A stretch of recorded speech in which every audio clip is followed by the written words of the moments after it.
Thank you. Thank you. We're going to call the meeting to order at 2 p.m. Thank you for participating in Western Riverside Council of Governments Executive Committee meeting at this time. I'd like to call us to order. I'm going to ask Ben Benoit to do the Pledge of Allegiance. All right. Honor. You want to please put the flag? Ready? Begin. I pledge allegiance to the flag of the United States of America and to the republic for which it stands, one nation, under God, indivisible, with liberty and justice for all. Right. My mind was going. Janice, can you please conduct a roll call vote? Absolutely. When I call your jurisdiction, please state your name. City of Banning, David Happy. Beaumont, Mike Laura. Calamasa, Wendy Hewitt. Canyon Lake, Corona, Jackie Casillas. Eastville,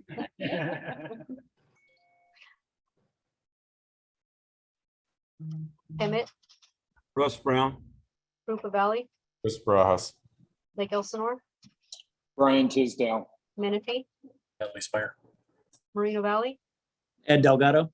Murrieta, Dory Stone. Norco, Harris,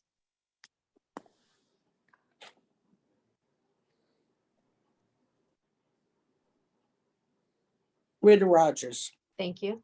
Riverside, San Jacinto, Crystal Ruiz, Temecula, James Stewart. Wildemar, Ben Benoit. County District 1, Evan Jeffries here. District 2, Eagle here. District 3, Chuck Washington. District 5, Eastern Municipal Water District, Phil Pauly. Western Municipal Water District, Brenda Denstead. Riverside County Superintendent of Schools, City of Eastville. Eastville present. Thank you. That concludes roll call and we have quorum. Thank you. At this time, we're going to move on to public comments. At this time, members of the public can address the committee regarding any items within the subject matter jurisdiction of the committee that's not separately listed on the agenda. Members of the public will have an opportunity to speak on agendized item at the time the item is called for discussion. No action may be taken on items not listed on the agenda unless authorized by law. Whenever possible, lengthy testimony should be presented to the committee in writing and only pertinent points be presented orally. Janice, are there any public comments? I have no requests and I see no hands raised. Thank you. So we're going to move on to item number 5, consent calendar. All items under the consent calendar are considered to be routine and may be enacted by one motion. Prior to the motion to consider any action by the committee, any public comments on any items of the consent will be heard. Do we have any of the public who wish to make a comment on consent calendar? I have no requests and I see no hands raised. And there is a chat from Dale Welty. Mr. Welty, are you with us, sir? Yes, I am. Can you hear me? Yes. So I'd like to acknowledge that Canyon Lake is here, as is City of Norco. Kevin Bash, Yeah, sorry, I had trouble signing in. I apologize. no worries. Thank you, sir. Thank you. And it looks like we do have a committee member, but I'll ask if any other committee members also request to ask for an item to be pulled or discussed from the consent calendar.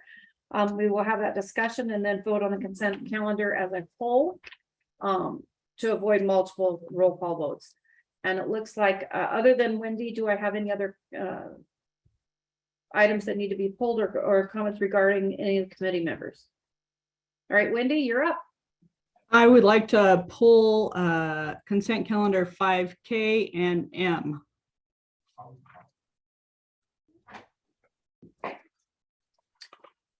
Okay, so we'll go ahead and take 5K first. Okay. Yeah, I want to know about a little bit more about this. Why didn't we stay with WSP? Sure. And So the back. oh, go sure. ahead. Go ahead. So the background on this item is since about 2000 or before, a consultant named Darren Henderson has worked on the Tump Nexus study. He was originally employed by a firm called Parsons Brinkerhoff. Parsons Brinkerhoff was acquired by WSP, and over the last 22 years, Mr. Henderson has worked concurrently on the Nexus study. He has helped us through 4 Nexus study updates, as well as assisted us with the program implementation. Roughly in July of this year, I was notified that he was leaving WSP, along with a number of other staff persons in their traffic modeling and analysis group who had worked on our Nexus study before. Staff made a determination that it was not in our best interest to keep the contract with WSP. So I put out an RFP. Darren's new firm, GHD, responded to the RFP. We determined that the RFP was responsive.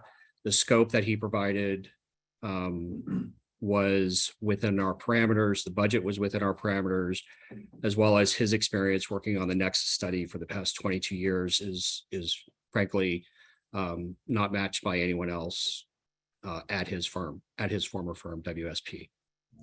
Okay, and also, how much did the price go up? The price did not go up. We had intended to provide WSP with a task order for $200,000 to do this work. His contract is $200,000, so there's no net change to the program or consulting budget because of this. Okay, it just kind of concerned me that we didn't have anybody else bid this, and just the one firm that this gentleman went to. So I was kind of concerned about that. And is it typical to only have it out for bid for 10 days? Well, I will tell you as a former consultant, the consulting community is extremely busy. We have had a number of instances where we've put out RFPs where we've gotten limited responses. And frankly, it's pretty well known within the consultant community that there's not anyone else out there who has the same level of expertise as Darren does. And if I could also add into it, the item here really would have qualified for a reassignment essentially of the existing contract. So at first we explored those options, and because we wanted to be above board and sort of go above and beyond, that's why we issued the RFP, so that we would go through, really a higher level of hoops to make sure that we were still doing the right thing. So it wasn't surprising to get the results that we did. All right, thank you. All right, and item M. Okay, item M. I want to know a little bit more about this project. Has this project been delayed? No, it's actually, this is a project that the city of Corona was able to secure a couple of $1 million in federal funding. It is one of the remaining portions of Ontario Avenue within Corona that's being widened to the 6 lanes.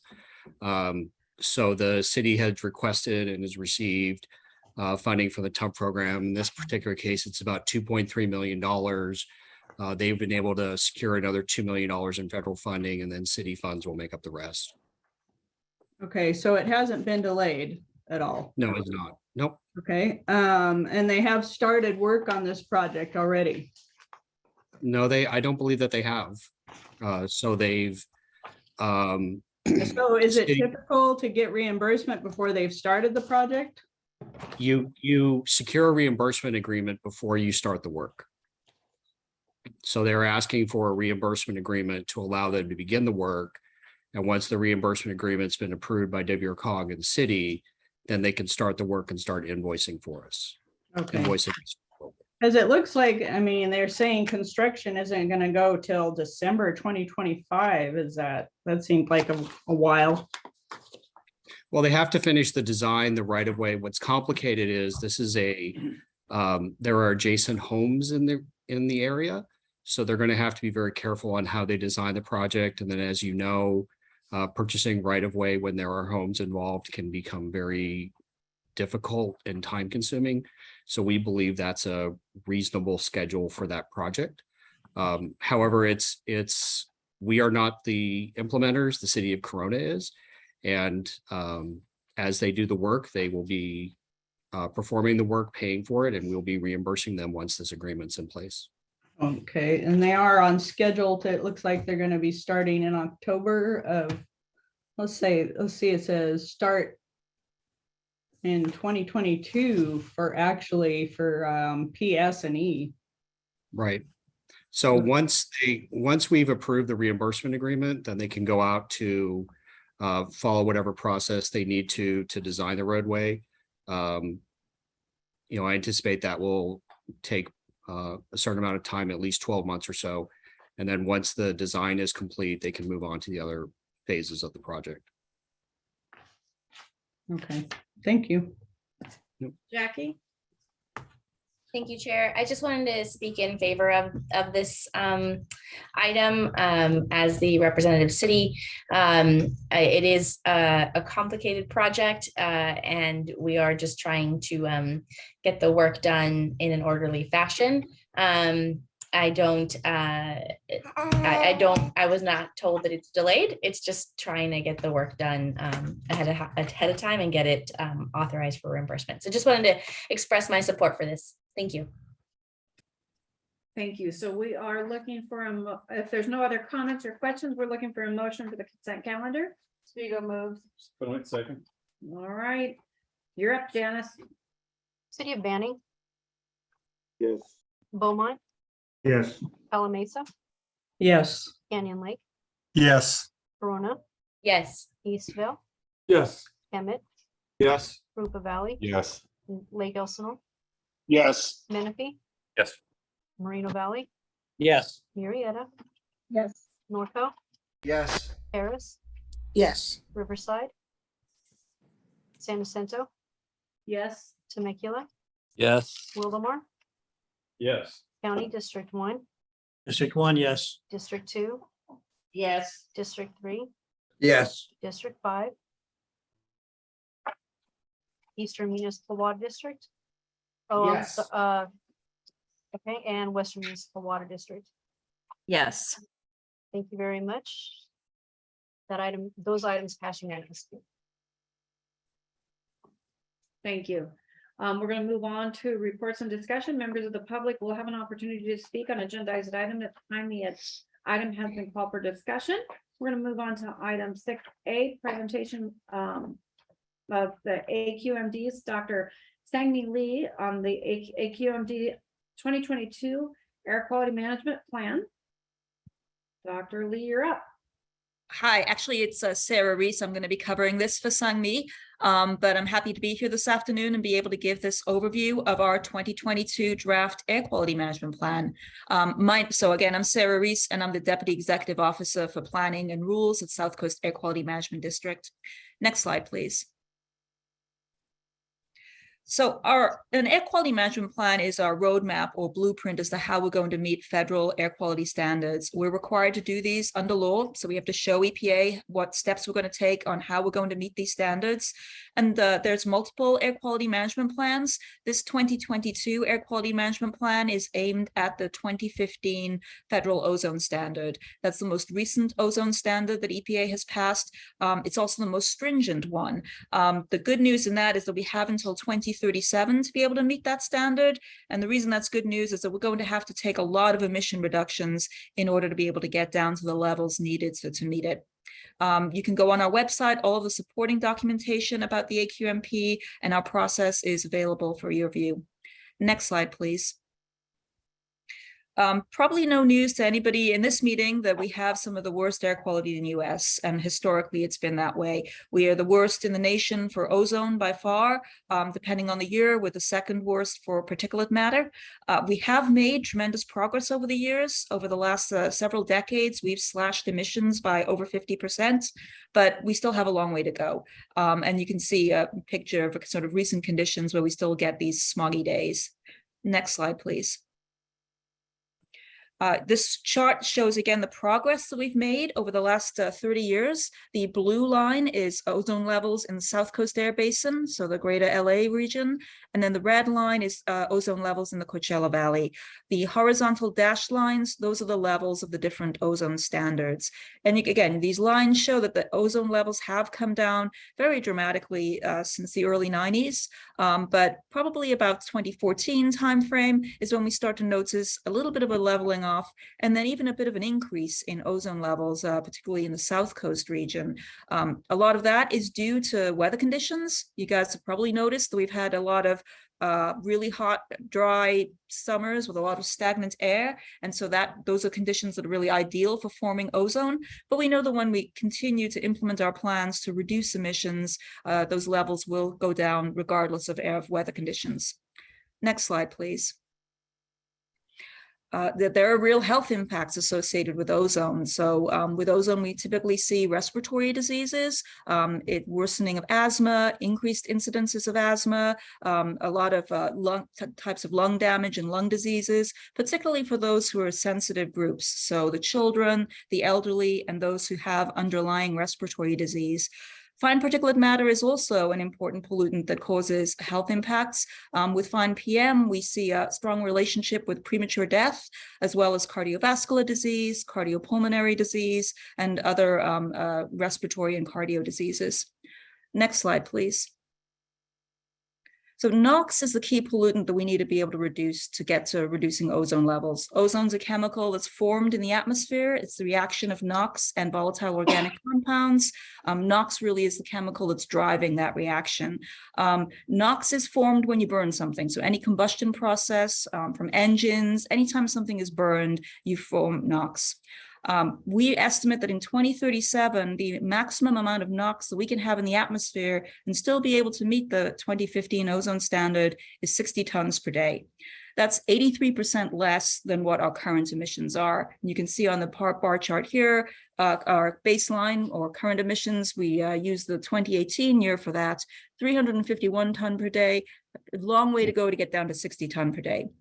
The good news is the existing rules and regulations that we have on the books will get us down to 184 ton per day in 2037 if we don't do anything else. But we still have to make up that 124, 125 ton per day delta. And so that's what this plan is aimed to do. Next slide, please. So let's take a look at where NOx comes from. Over 80% of the NOx in our basin is from mobile sources. So both on-road mobile sources and off-road mobile sources. And these are really the heavy duty category. So it's not really cars. Cars do cause pollution, but they cause more pollution in terms of greenhouse gas emissions. These are really the trucks, the ships, locomotives, aircraft, construction equipment. Those really are the sources that are emitting most of the NOx in the region. And so that's important consideration because traditional sources of air pollution, you think about factories, refineries, and power plants, that's a relatively small sliver of the pie, both in 2018 and in 2037.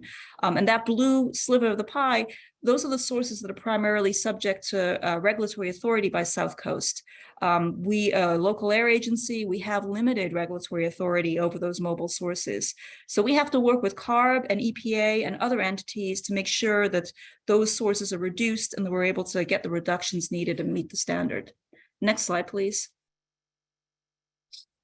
And so building on that comment, you can see where the emission, who controls those emissions. We look at the 184 tons per day in 2037, which is what our emissions will be if we do nothing else. More than a third of those emissions are from sources that are subject, beyond our control. They're subject to federal or international control. So neither we nor CARB really can do anything about that. And those are the ships and the aircraft as well as the locomotives. So we know we need the federal government to take action to be able to help us get to where we need to be in order to clean the air in our region. Next slide, please. So when we look at our plan, the different entities that are involved, the kinds of reductions that they're getting, in the light, getting down to that 60 ton per day, so that green bar, in the light blue, that's the commitment by South Coast. So we're committing to getting 32 tons of that. CARB is committing to 30 under their direct authority, as well as they're looking at some measures on locomotives that will get an additional 11 tons per day. But then there's 51 tons per day, though we're asking the federal government to come forward and we're asking them to take action. And that's what we need them to do so that we can get down to that 60 ton per day level. Next slide, please. So getting down to that level of emissions, it requires really innovative approaches. In the past, in our rules, we've looked at add-on controls for stationary sources, but that's really not going to be enough to be able to get us to where we need to be. Looking at switching fuels to zero emission fuel types, looking at zero emission technology wherever we can, where it's not feasible, looking at the cleanest possible technology. Next slide, please. So an overview of what South Coast part of the strategy is. And again, our authority is strongest on the stationary and area sources, so that's where we focus. We have several measures looking at reducing NOx from our existing sources. There's also some measures where we're looking at getting co-benefits from other strategies that are being done by other entities for greenhouse gases, which also get us some NOx emission reductions. In some areas, we do look at some VOC measures. Ozone is formed by the reaction of NOx and VOC, and sometimes VOC reductions can be helpful. So where there's opportunities, we look for that. And then some miscellaneous other measures. Next slide, please. So on our stationary sources for NOx control, really looking at that pivot towards zero emission technologies where we can. So using fuel cells or using heat pumps, looking at electric or zero emission appliances where that's possible. So on the residential level, looking at water, space, heating and cooking applications. Similarly, we look at that on commercial combustion. And then for industrial, where you see the big boilers, big process heaters, et cetera, looking to see where it is feasible for cleaner technologies. For these types of sources, the big industrial sources, zero emission technologies aren't always applicable. And in some cases, they're completely infeasible. The science just doesn't exist to be able to get to the temperatures high enough that are needed on the zero emission technology. But we are looking still at other measures that can get reductions from those guys. Next slide, please. And so I mentioned that our regulatory authority is strongest on stationary and area sources, but we do have some limited authority on mobile sources. And so in the spirit of trying to take all steps that we possibly can, we do have some measures that are looking at what we call facility-based measures. So these are facilities that don't emit a lot of emissions by themselves, but they attract a lot of mobile sources. And so there's a lot of emissions associated with them. A classic example is a warehouse. We already have a warehouse rule in place. Looking at that, we are in the process of developing rules for marine ports as well as rail yards. There's also looking at similarly on emissions growth. So clean construction plans, looking at new development and redevelopment to see if there's ways in which we can get emission reductions from the traffic associated with that. And then we also look at some innovative approaches. So ocean-going vessels are a huge source of emissions in today and in the future. Looking to see if there's some collaborations we can have with folks in different Pacific Rim countries who also face air quality issues and are impacted by ships, and see if there's some joint incentive programs and partnerships we can come up with to attract cleaner vessels to call at all of our ports. Next slide, please. We do develop our plan with a thorough public input and outreach. We want people to comment on this, to be able to provide some input and understand what we're working on. So we have individual stakeholder meetings, we have an advisory group, we have work group meetings and public workshops. We do accept written comments. So right now we have a version of our plan that's out for public comments. This is the second round of public comments. And that will be open until mid-October. And then we also collaborate strongly with different state agencies as well as federal agencies to make sure we both have their input and their suggestions on what we need to do. Next slide, please. So in terms of our development, we are hoping to get this plan to our board for consideration by the end of December for our December 2nd board meeting. Right now, I mentioned we have a revised version of the plan out for public comment, and we will be conducting regional public hearings in the October timeframe. So folks will be able to comment then as well. Next slide, please. And this is just the schedule for our regional public hearings. They will be conducted all virtually, but we are having separate ones for the different regions within our jurisdiction. Next slide, please. So stay informed. If you're interested in following us, you can sign up on our website and get updates as from interested for the targeted at interested parties. Next slide, please. And I think that concludes my presentation. So with that, I'm happy to answer any questions. Thank you. Janice, do we have any members of the public who have any questions or comments? I have no requests and I see no hands raised. Thank you. So we're going to start with Kevin Jeffries, County Supervisor. Go ahead.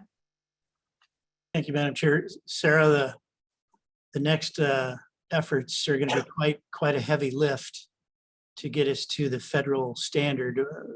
The federal standard was what, 63, or did I read that right? I don't remember what that number was. Yeah, we have to get down to 60 tons per day. So the concentration is 70 parts per billion in the atmosphere, but that translates to about 70 tons per day that can be emitted in our region. Do you happen to know off the top of your head what year that was that we achieved that level in California's history? We have never achieved that level in California's history. Wow.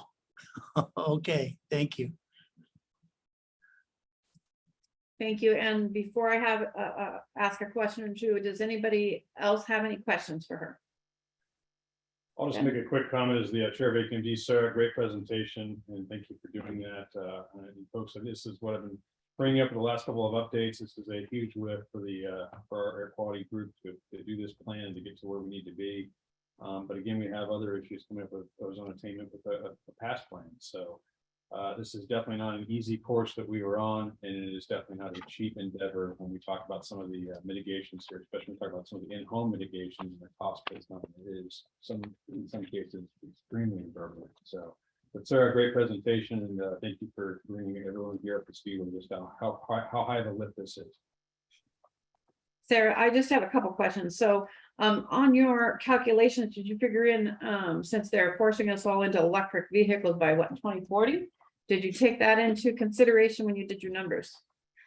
So that's not considered per se, because those rules aren't on the books yet. So, but CARB is looking at different measures, both for heavy duty trucks as well as medium duty vehicles, and then the light duty vehicles, looking at what electrification looks like. So that's part of CARB's strategy to the extent that they look at it. But typically, unless the rule is actually developed and on the books, you can't count that as an emission reduction. But again, CARB is looking at widespread electrification for mobile sources as part of their plan.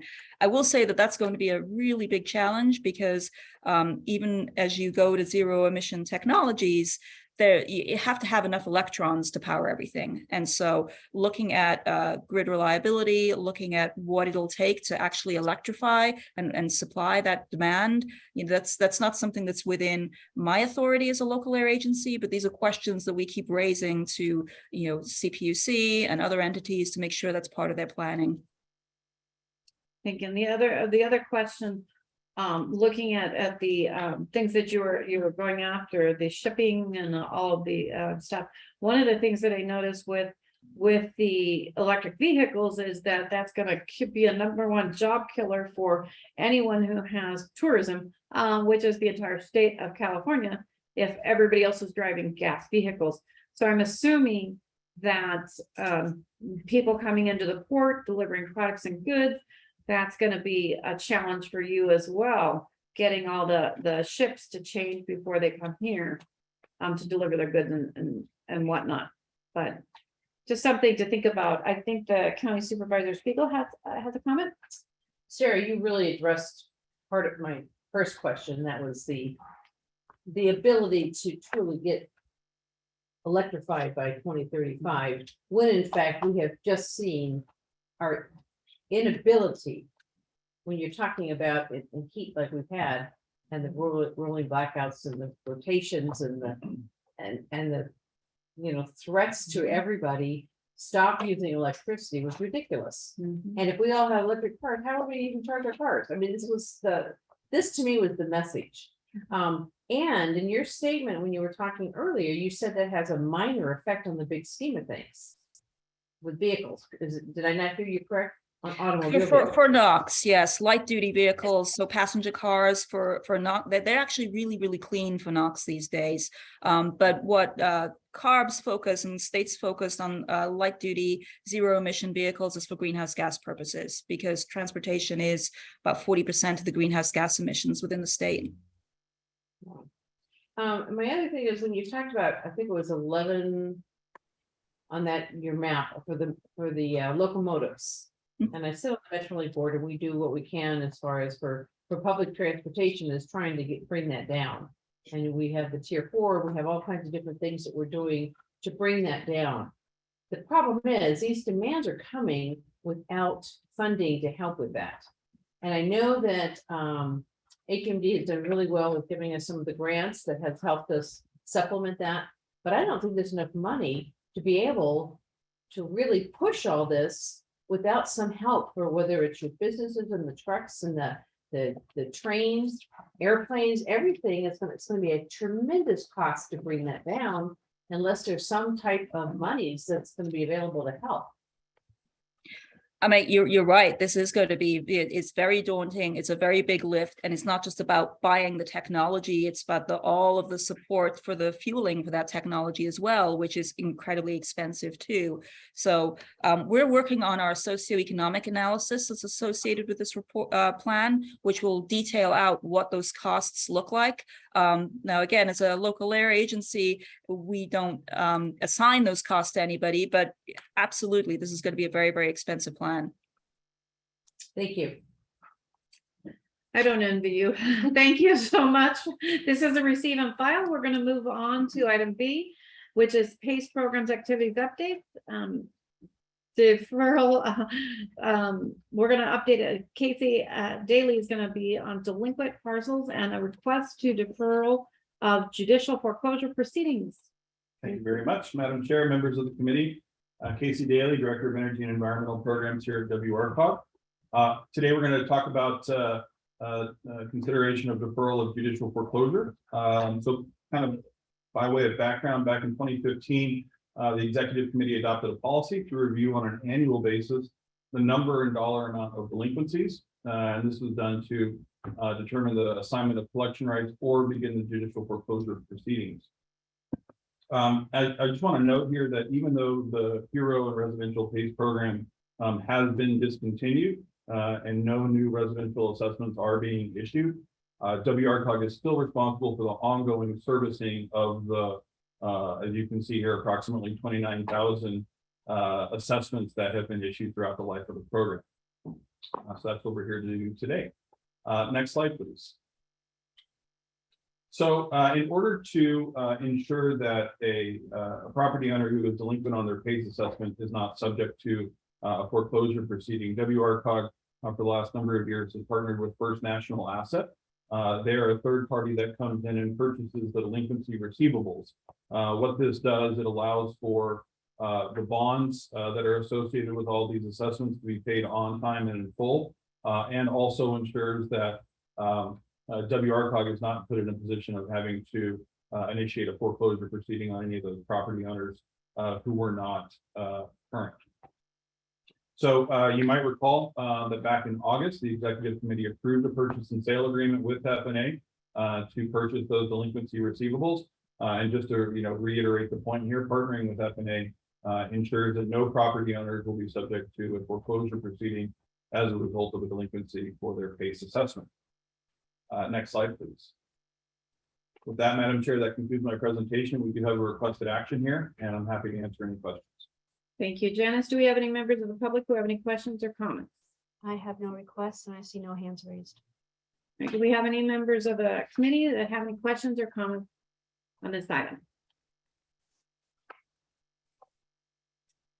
So can I go ahead and get a motion to and a second to approve this item? Move approval. So We have a Wildemar, motion- we have a motion by Ben. Do we have a second? Harris will second. Thank you. And a second by Paris. Janice, please call on the vote. City of Banny, Yes. Beaumont, Yes. Calamasa, Yes. Canyon Lake, Yes. Corona, Yes. Eastville, Yes. Emmett, Yes. Rupa Valley, Yes. Lake Elsinore, Yes. Menifee, Yes. Moreno Valley, Yes. Murrieta. Yeah. Norco, Yes. Paris, Yes. Riverside, San Jacinto, Yes. Temecula, Yes. Wildemar, Yes. County District 1.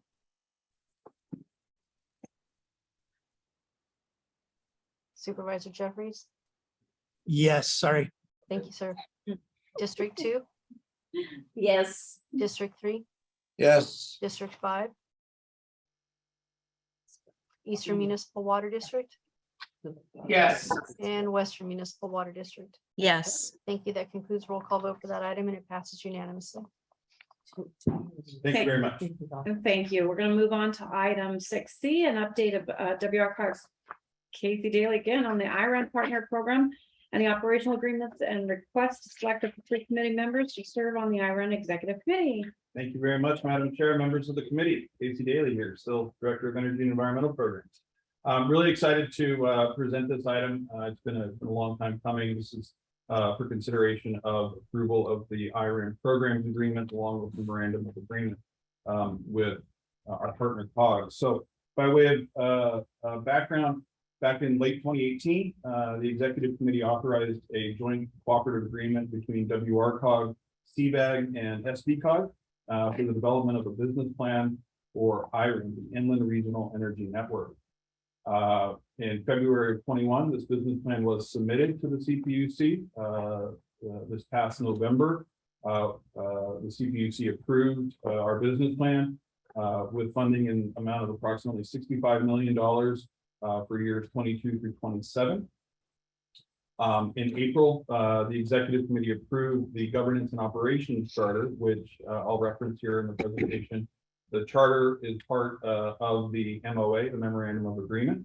And then this past June, the admin and finance committee recommended to the executive committee to approve the program agreement, to approve the memorandum of agreement, the MOA, and then to approve the selection of our actually chair and vice chair to this new IRAN executive committee. We did ask for one additional volunteer to serve on it, and I am happy to say that since then, Jack Casillas from the city of Corona has volunteered, so thank you very much for that. So part of this requested action today will be to formally approve all three to sit on our IRAN executive committee. Next slide, please. So I mentioned the MOA, the memorandum of agreement. This is an agreement between the three COGs that delegates the duties and responsibilities of each COG. The IRAN executive committee is probably the biggest thing that comes out of this MOA, which is a new Brown Act committee that will include up to 3 members of each COG that will be selected by that respective COG. And I'll talk a little bit more about the functions of the IRAN executive committee here in a minute, but essentially it's to approve all contracts and agreements that are related to IRAN, as well as providing executive level oversight on program design and things of that nature. The other thing that the MOA does, WRCOG has been from the get-go the lead of IRAN amongst our 3 COGs. So the MOA codifies that. And as the lead administrative COG, we're responsible for all invoicing, contracting agreements. Obviously, any agreements would be approved by the IRAN executive committee first. Next slide, please. So as part of the MOA, we developed a governance and operations charter that further defines the roles and responsibilities and scope of each of the member COGs. The charter really consists of 4 key pieces here on the screen. The executive committee, a discussion about IRAN as WRCOG as the lead COG, and then discussion of program managers and working groups. So I'll touch on those here briefly. Next slide, please. So the Iron Executive Committee, this is, as I mentioned before, a new Brown Act committee that will meet at this point on a quarterly basis. This will be the entity that governs IREN. It will have responsibility for overall program prioritization, managing portfolio level budget, program designs, as well as providing authority to respond to various CPUC regulatory filings. The overall budget, as I mentioned before, the 65 million, that's approved. So we can't, the IREN committee won't be making decisions on asking for more money for that piece. But definitely we'll have all the authority underneath that. And as I mentioned, we'll have up to 3 members from each COG that sits on this IREN executive committee.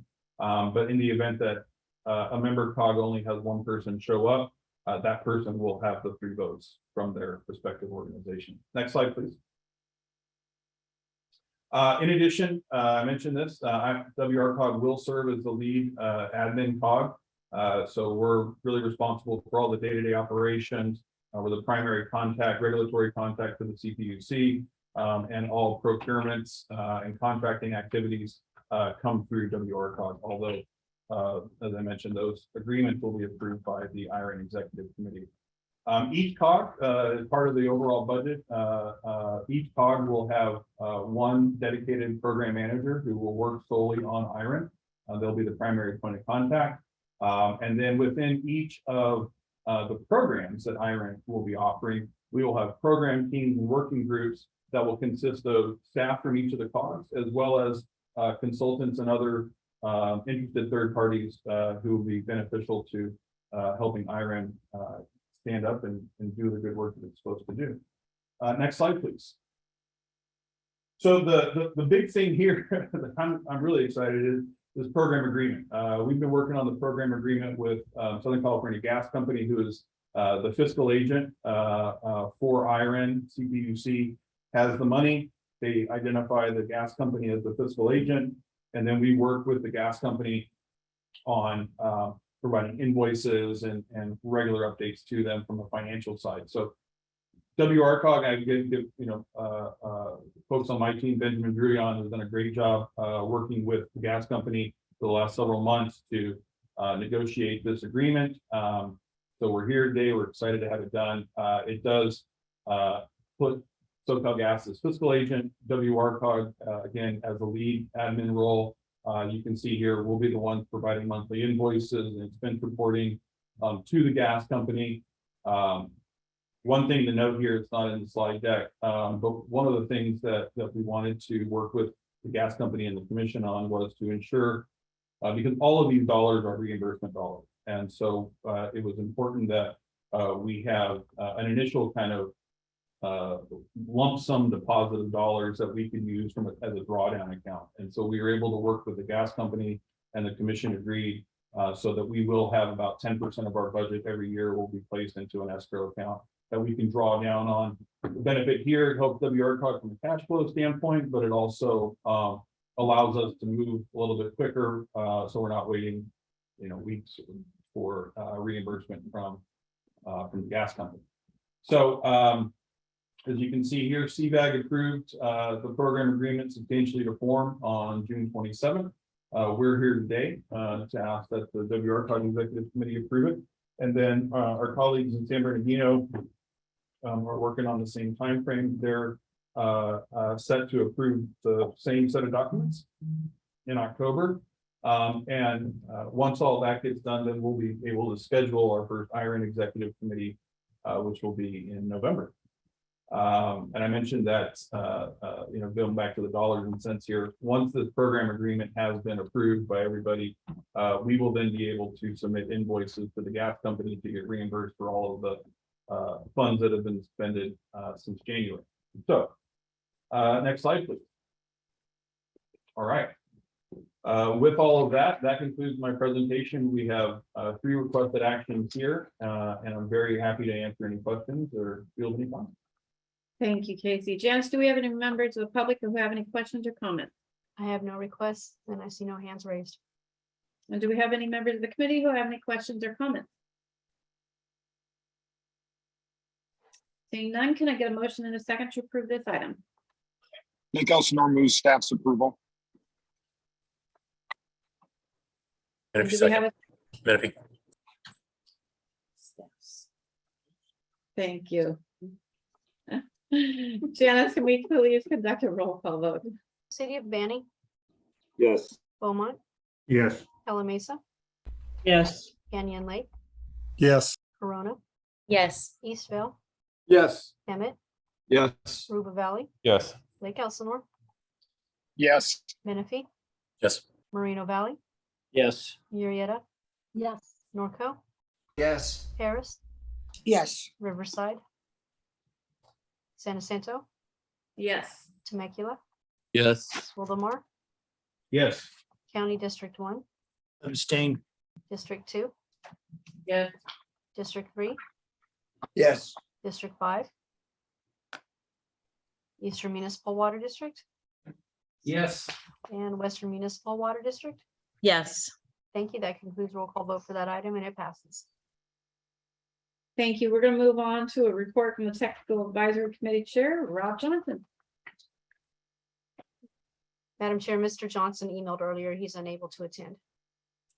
Oh, he must be like me, multiple meetings. All right, we'll move on to a report from the committee representatives, starting with Brian Tisdale from CalCog.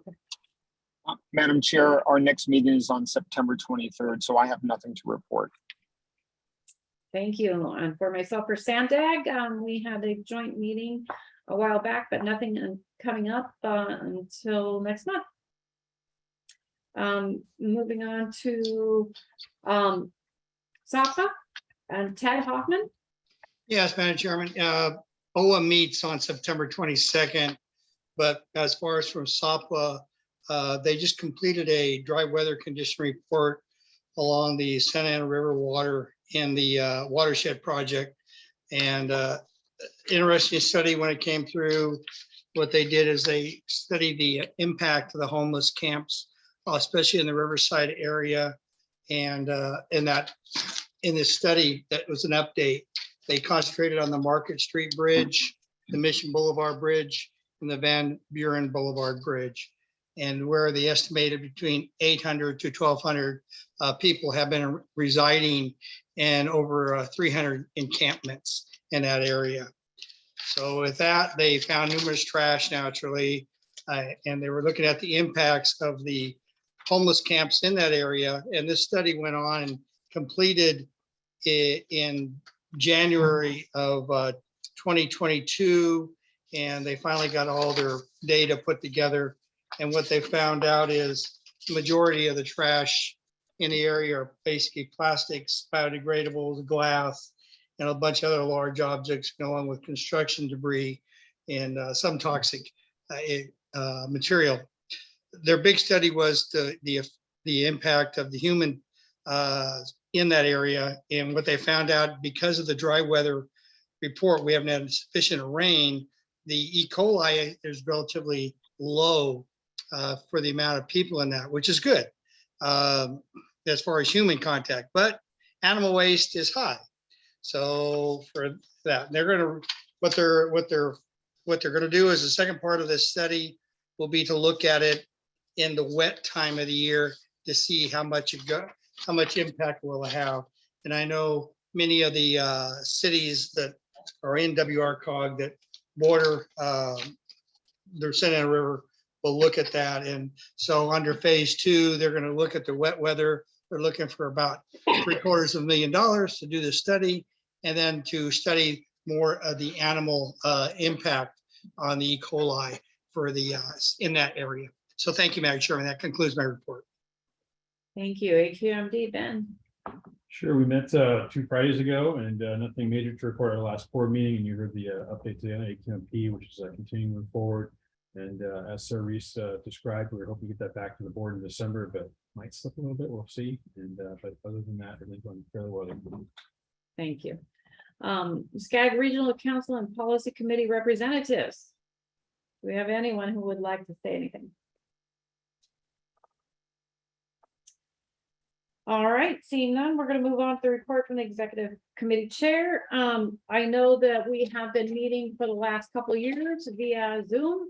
Unfortunately, it is time for us to get back to work in person. I would like to go ahead and announce that at our next committee meeting, our next executive committee meeting, we'll be meeting in person. At our usual spot, right, Riverside County. Has donated that space for us, so we, well, not really donated, but they provided it for. It's still available. We do appreciate it. So I'm just gonna change it to a donation, if that's okay.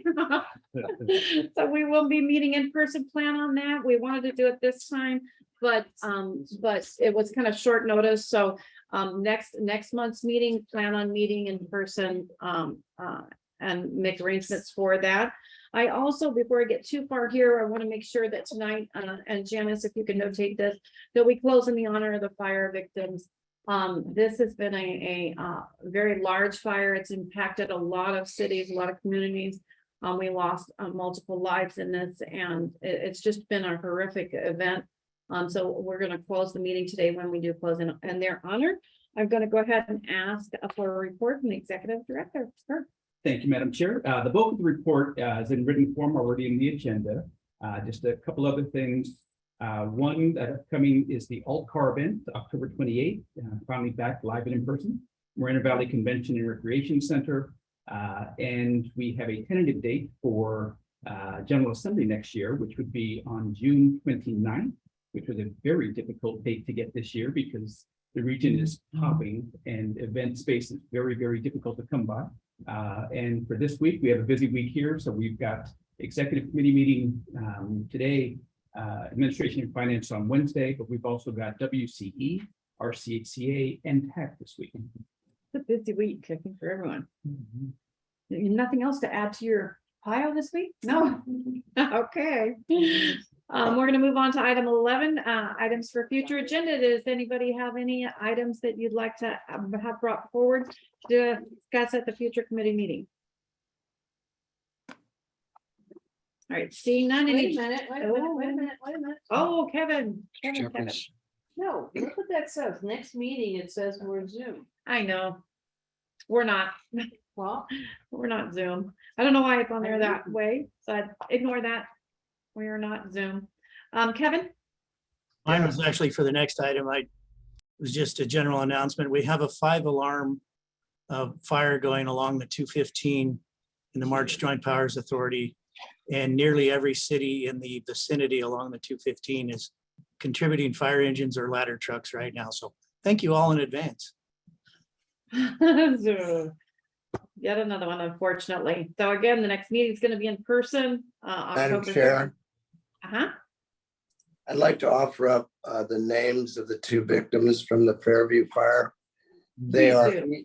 Ian Compton and Michaela Porter. Thank you so much. And that young person too, do we know anything about the burn victim? Do we know how that's doing? Does anybody know? No, but I was told the minor or Michaela is someone who was in the care under IHSS.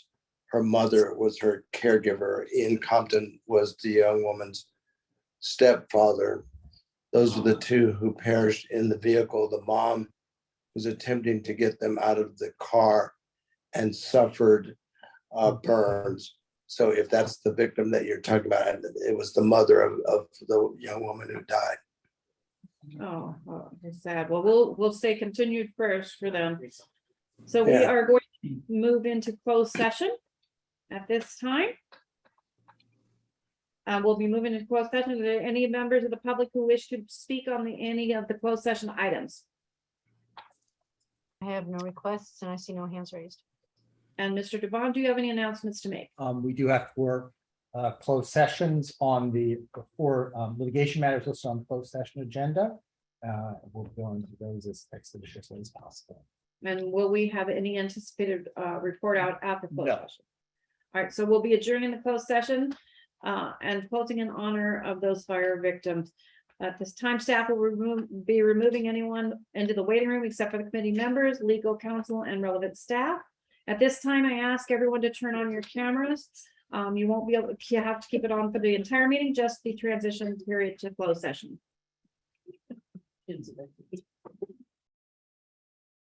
All right, give me a few minutes to get everybody out of here.